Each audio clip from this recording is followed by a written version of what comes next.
नमस्कार जय जगन्नाथ मु नमिता स्वागत करछि मो चैनल। आजिर वीडियो मु आपन कहबी प्रभु जगन्नाथ और अल्लारनाथ एक रोमांचक घटना।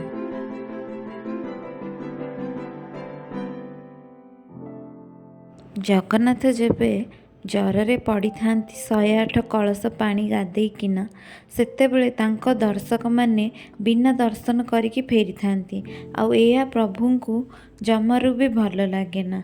सेइथिपाई गोटे दिन भक्त मानकु दर्शन देवाई से अल्लारनाथ मंदिर रे जाई रहिले।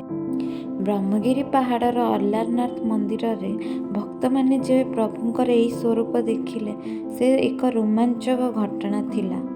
भक्त माने देखिले प्रभुंक स्वरूप जोटा कि पूरा जगन्नाथंक भलिया ही थिला और ता पाखरे थिला एक खीरी ताटिया और सेबे ठारू भक्त माने अल्लारनाथ जाई प्रभुंक दर्शन करिथांते। अनशन घरे पड़िथिला बेले आ सेठी खीरी भोग करिथांती। सेठारे महाप्रभु चैतन्य भी आसिकिना तांको पाद चिन्ह भी सेठारे अछि।